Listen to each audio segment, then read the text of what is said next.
Assalamualaikum warahmatullahi wabarakatuh. Anak-anakku sekalian, hari ini adalah hari pertama kita pertemuan untuk mata pelajaran pemodelan perangkat lunak untuk kelas 11. Jadi awal saja kita harus mengenal dulu mengenai apa itu perangkat lunak. Jadi Bapak akan jelaskan sedikit mengenai perangkat lunak. Ya, perangkat lunak merupakan program komputer yang berfungsi menghubungkan antara pengguna dan komputer yang digunakan. Dapat dibilang, perangkat lunak merupakan sebagai media penerjemah perintah yang diberikan oleh pengguna kepada komputer untuk selanjutnya diproses melalui perangkat keras pada komputer. Ya. Perangkat lunak umumnya digunakan untuk mengontrol perangkat keras yang biasa disebut sebagai device driver.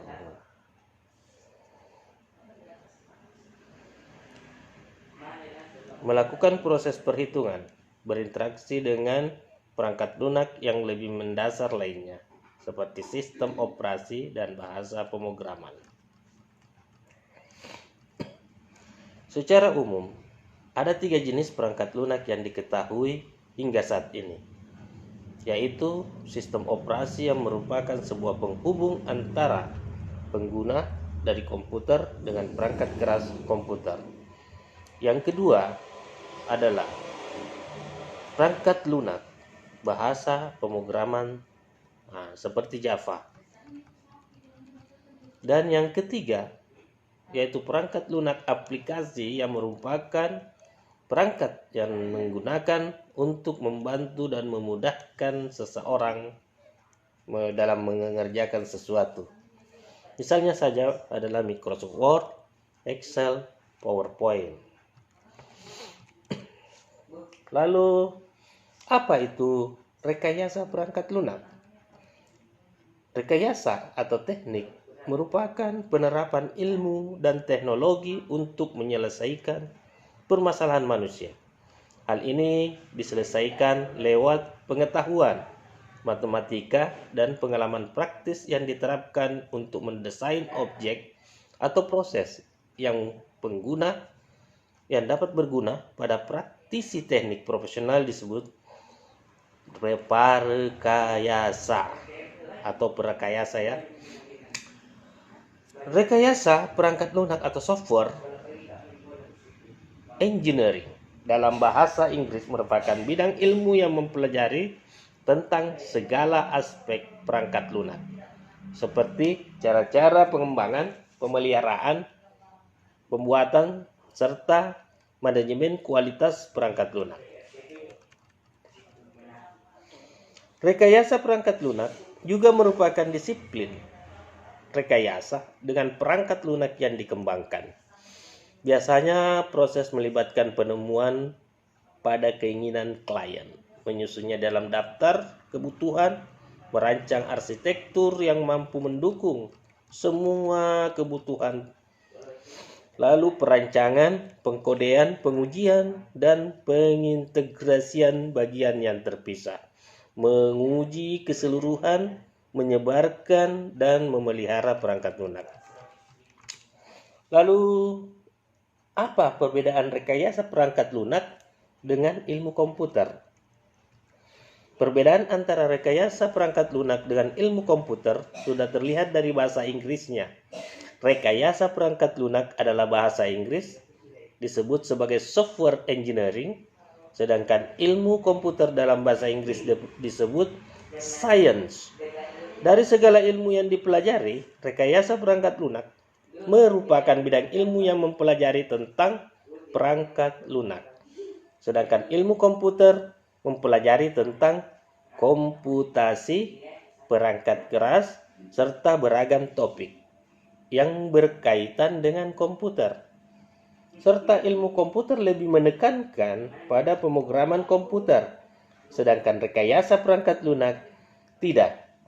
Selain itu, rekayasa perangkat lunak lebih mengedepankan prakteknya, sedangkan ilmu komputer lebih mengedepankan teori. Apa perbedaan rekayasa perangkat lunak dengan rekayasa sistem?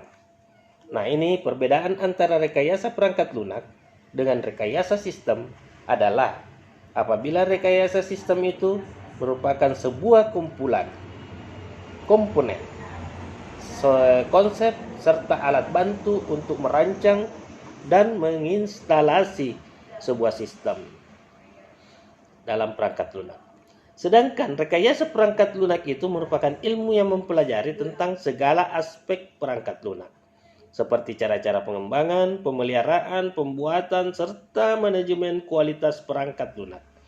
Jadi dapat disimpulkan bahwa rekayasa perangkat lunak merupakan bagian dari rekayasa sistem. Karena RPL adalah ilmu yang mempelajari tentang pembuatan perangkat lunak, sedangkan rekayasa sistem merupakan kumpulan komponen, konsep, serta alat bantu untuk merancang dan menginstalasi perangkat lunak. Apa yang dimaksud dengan proses perangkat lunak? Proses spesifikasi perangkat lunak. Pada proses ini, fungsi kemampuan operasi perangkat lunak yang akan dibuat harus diketahui terlebih dahulu. Nah, proses pengembangan perangkat lunak setelah diketahui fungsi serta kemampuan perangkat lunak yang dibuat, selanjutnya perangkat lunak yang telah memenuhi spesifikasi diproduksi. Proses validasi perangkat lunak. Pada proses validasi ini, perangkat lunak yang diproduksi akan divalidasi sebagai bukti perangkat lunak yang diproduksi berguna sesuai kebutuhan yang diperlukan. Evolusi perangkat lunak. Dengan berkembangnya zaman, perangkat lunak yang sudah diproduksi pun haruslah berevolusi agar tetap dapat berguna untuk memenuhi kebutuhan pelanggan. Kemudian, apakah model proses perangkat lunak? Model perangkat lunak merupakan cara untuk memproses sebuah perangkat lunak dari nol menjadi sebuah perangkat lunak yang siap untuk digunakan. Berikut merupakan beberapa contoh model proses perangkat lunak yang digunakan. Yang pertama adalah waterfall model atau model air terjun. Model air terjun ini merupakan model klasik yang bersifat sistematis dalam membuat suatu perangkat lunak dan juga paling sering digunakan. Pada fase analisis fungsi, kemampuan operasi perangkat lunak yang akan dibuat harus diketahui terlebih dahulu.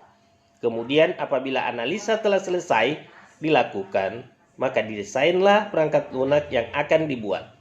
Setelah desain selesai, lalu desain tersebut diterjemahkan ke dalam kode-kode dengan bahasa pemrograman yang diinginkan. Misalnya saja kita memakai C++. Setelah kode selesai dibuat, diadakanlah proses pengetasan terhadap perangkat lunak yang baru dibuat agar diketahui apakah perangkat yang dibuat berjalan dengan benar atau tidak. Untuk gambar, kita masuk ke model yang kedua, yaitu model spiral. Model spiral ini dikembangkan oleh Buchmann pada tahun 1988. Bochum, nama Bochum namanya. Berdasarkan pada pengalamannya dengan berbagai perbaikan atas model air terjun yang diaplikasikan oleh proyek pemerintah, khususnya perangkat lunak yang besar. Model ini dititikberatkan pada pembuatan prototipe dan manajemen resiko yang sangat fleksibel. Jika dibandingkan dengan model air terjun, kebanyakan aplikasi komprehensif dari model ini ada pada pengembangan TRW software productivity system yang dijabarkan oleh Bohm. Konsep spiral dan fokus manajemen resiko telah memperoleh pengakuan di industri rekayasa perangkat lunak dan manajemen proyek pada tahun-tahun terakhir. Jangkauan atas pilihan mengakomodasi fitur yang baik untuk proses model perangkat lunak yang sudah ada.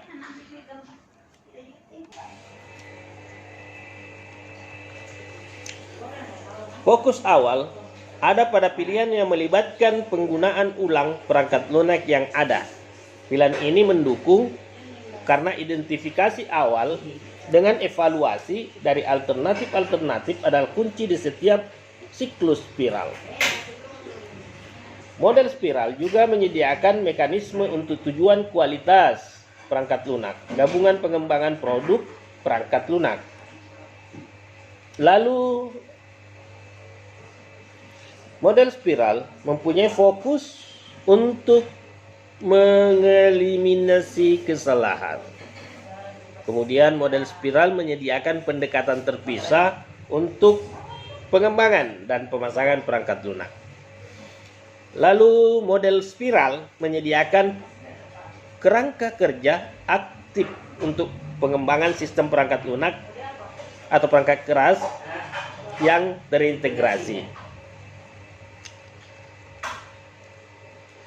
Sedangkan kerugian apabila menggunakan model spiral diantaranya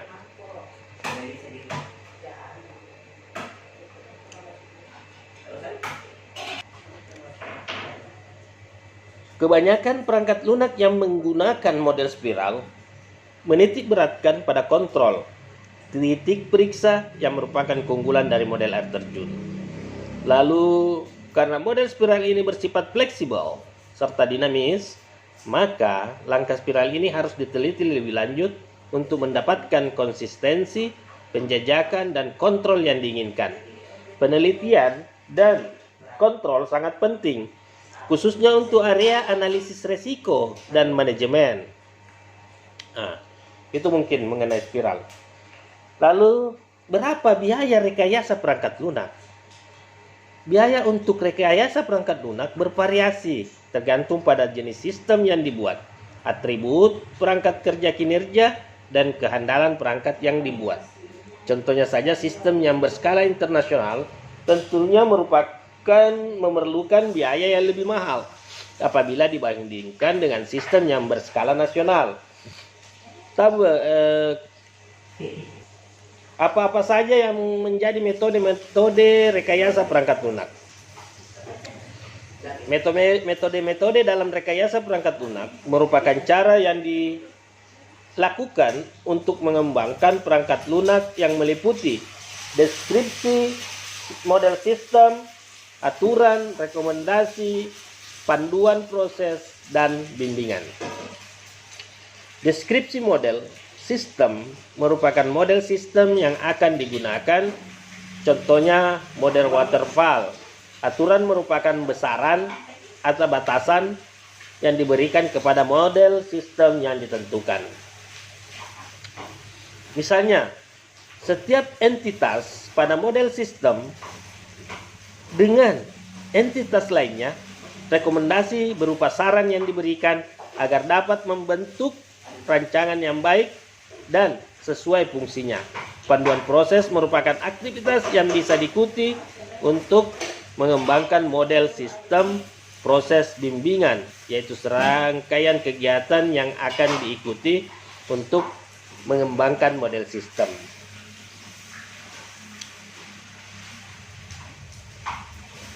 Apa yang dimaksud dengan CASE, Computer Aided Software Engineering?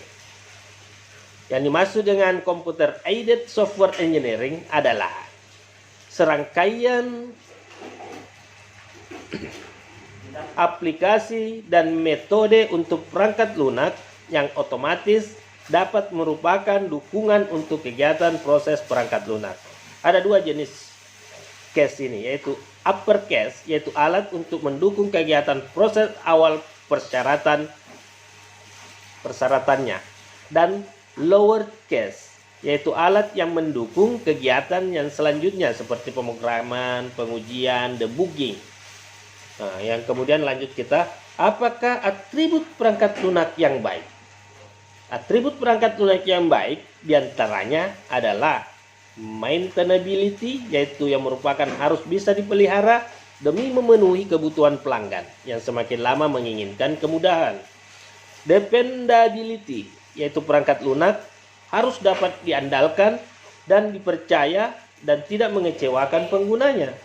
Acceptability, yaitu perangkat lunak yang sudah diproduksi harus diterima sepenuhnya oleh pengguna yang memesannya. Ini seperti perangkat harus dapat digunakan dengan mudah oleh pengguna. Usability, perangkat lunak yang harus dapat digunakan sesuai dengan fungsi awal yang telah ditentukan oleh penggunanya. Lalu efisien, yaitu perangkat lunak haruslah efisien baik dalam penggunaannya maupun sumber daya yang digunakan. Tantangan pengiriman, yaitu tantangan untuk mempercepat waktu pengiriman perangkat lunak tanpa mengurangi kualitas sistemnya. Tantangan pemeliharaan, yaitu tantangan yang dapat melakukan pemeliharaan dengan mengupdate perangkat lunak agar biaya yang digunakan dapat diminimalisir sesedikit mungkin. Tantangan heterogenitas, yaitu tantangan dalam pengembangan untuk membangun perangkat lunak yang dapat diandalkan oleh fleksibel untuk menghadapi heterogenitas yang ada. Adanya killer application yang bisa dikonsumsi, interaktif, dinamis, dan penuh gaya. Lalu user power and authority, di mana pengguna bisnis dan pengguna individu adalah pihak yang lebih kuat, berpengalaman, dan selektif. Adanya market share, di mana pesaing menjadi lebih agresif dan inovatif. Oke, lalu kita masuk ke model proses perangkat lunak. Model proses perangkat lunak ini ada beberapa model. Yang pertama adalah model waterfall. Nah, ini ada kelebihan, ada kekurangan, ya. Jadi untuk mengenai model waterfall, ini kita jelaskan ya. Model waterfall adalah salah satu model untuk perencanaan dari sebuah perangkat lunak. Nah, di mana model waterfall adalah salah satu model klasik yang bersifat sistematis. Mengapa sistematis? Karena model ini dikerjakan secara berurutan. Penggunaan model ini dalam penerapan kehidupan sehari-hari sangatlah memakan waktu dan sangat sedikit dipakai membuat software. Namun model ini cocok untuk bisnis kecil.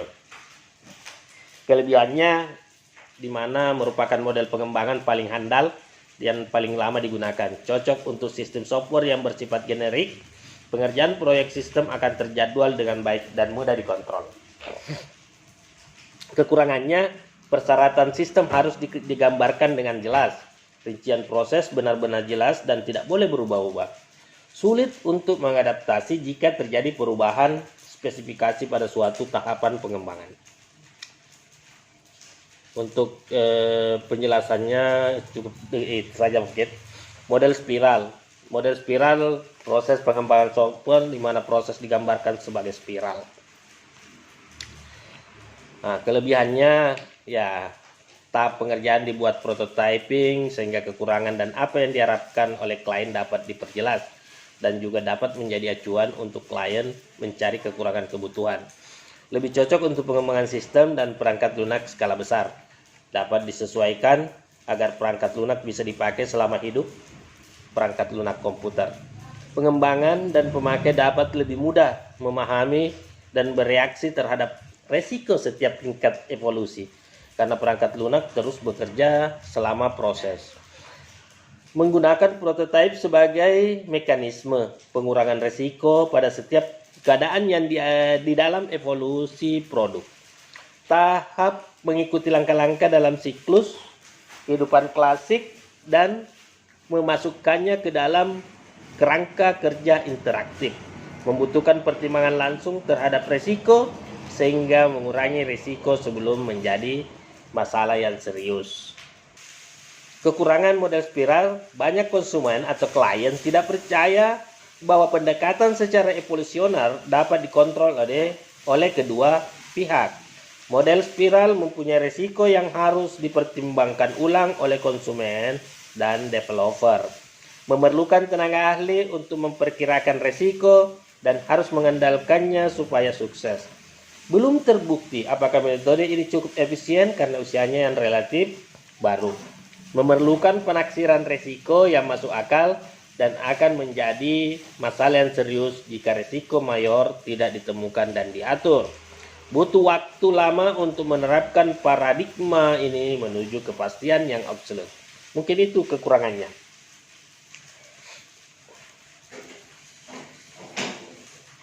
Kita masuk ke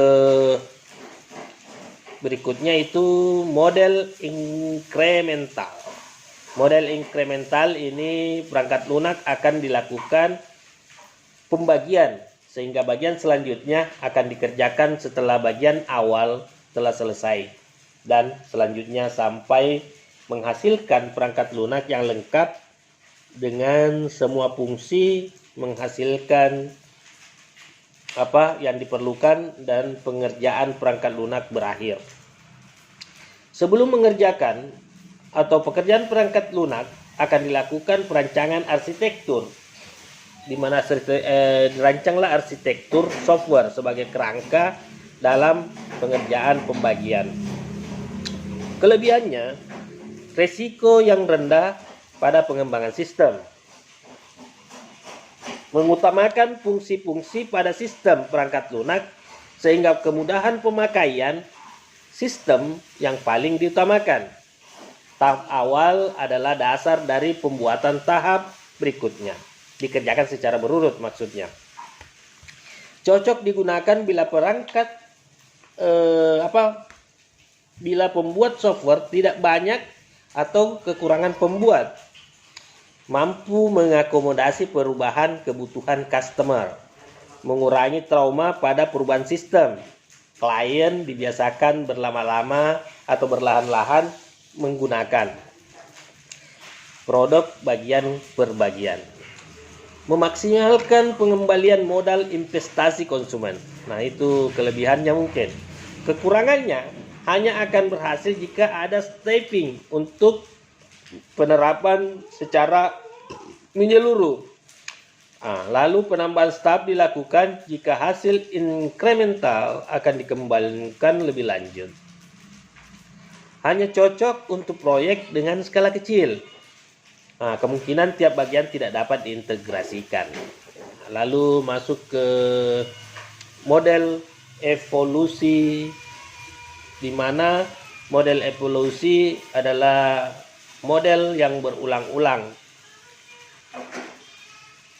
Model ini memiliki karakteristik yang memungkinkan pada para programmer mengembangkan perangkat lunaknya menjadi semakin lengkap di tiap versinya. Model ini diterapkan karena persyaratan atau requirement sering dirubah sehingga hasil akhir dari sebuah produk tidak akan realistis. Di mana edisi komplitnya itu mustahil dikeluarkan karena deadline market yang begitu ketat. Oleh karena itu lebih baik mengeluarkan versi limited untuk memperkenalkan terlebih dahulu, dan programmer dapat membuat model dari sebuah desain dengan mengakomodasikan produk yang secara bertahap dan diselesaikan dari waktu ke waktu.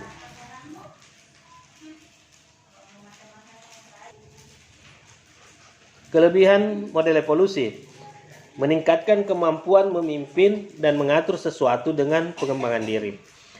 Yang kedua, yang selanjutnya, menciptakan suasana yang sadar akan kualitas suatu produk. Lalu fungsi inti dari quality control dalam perusahaan besar pada tingkat lokakarya.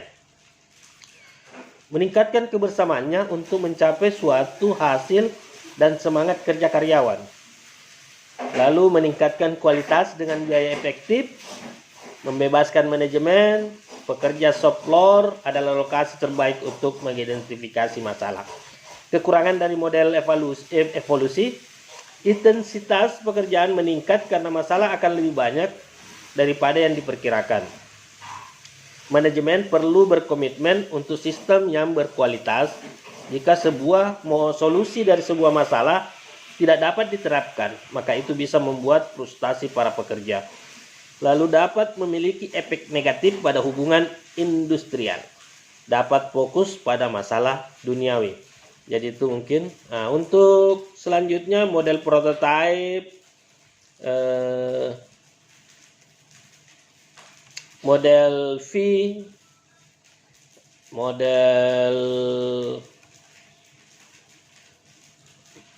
model red. Nah, itu semua model-model yang masih ada 3 model lagi ya. Saya jelaskan untuk berikutnya.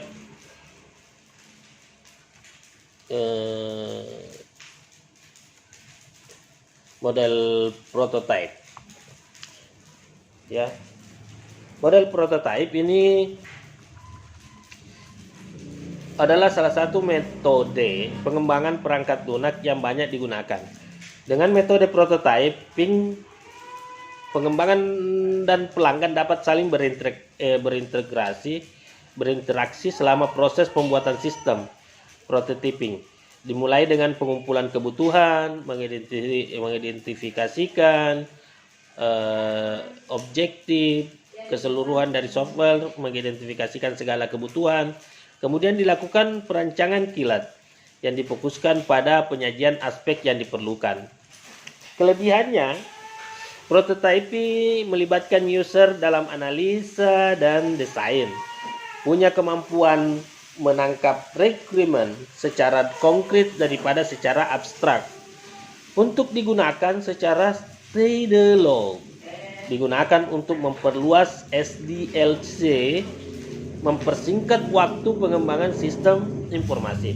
Kekurangannya adalah proses analisis dan perancangan terlalu singkat, mengesampingkan alternatif pemecahan masalah, biayanya kurang fleksibel menghadapi perubahan. Prototipe yang dihasilkan tidak selamanya mudah dirubah. Kemudian model V ini bisa dikatakan merupakan perluasan dari model waterfall. Disebut sebagai perluasan karena tahap-tahapnya mirip dengan yang terdapat dalam model waterfall. Jika dalam model waterfall proses dijalankan secara linear, maka model V dilakukan bercabang. Dalam model V ini digambarkan hubungan antara tahap pengembangan software dengan tahap pengujiannya. Kelebihannya, model V sangat fleksibel. Model V mendukung project tailoring dan penambahan dan pengurangan metode dan tool secara dinamik. Akibatnya sangat mudah untuk melakukan tailoring pada V model agar sesuai dengan suatu proyek tertentu, dan sangat mudah untuk menambahkan metode dan tool baru atau menghilangkan metode dan tool yang dianggap sudah absolute. V model dikembangkan dimainkan oleh public user dari V model, berpartisipasi dalam change control board yang memproses semua change request terhadap V model. Tapi kekurangannya, V model adalah model yang project oriented sehingga hanya bisa digunakan sekali dalam suatu proyek. Model V terlalu fleksibel dalam arti ada beberapa activity dalam model V yang digambarkan terlalu abstrak sehingga tidak bisa diketahui dengan jelas apa yang dimaksud dalam activity tersebut dan apa yang tidak. Nah, lalu yang terakhir, model Rapid Application Development atau RAD. Rapid Application Development atau RAD adalah sebuah model proses pengembangan perangkat lunak secara sekuensial linear yang menekankan siklus pengembangan yang sangat pendek, kira-kira 60-90 hari. Model RAT ini merupakan sebuah adaptasi kecepatan tinggi dari model sekuensial linear, di mana pengembangan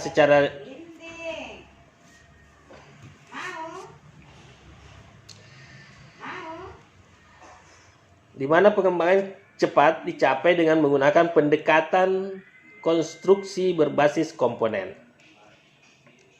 Kelebihannya lebih efektif dari pengembangan model waterfall sequential linear dalam menghasilkan sistem yang memenuhi kebutuhan langsung dari pelanggan. Cocok untuk proyek yang memerlukan waktu yang singkat. Model RAT mengikuti tahap pengembangan sistem seperti pada umumnya, tetapi mempunyai kemampuan untuk menggunakan kembali komponen yang ada, sehingga pengembangan tidak perlu membuatnya dari awal lagi, sehingga waktu pengembangan menjadi lebih singkat dan efisien.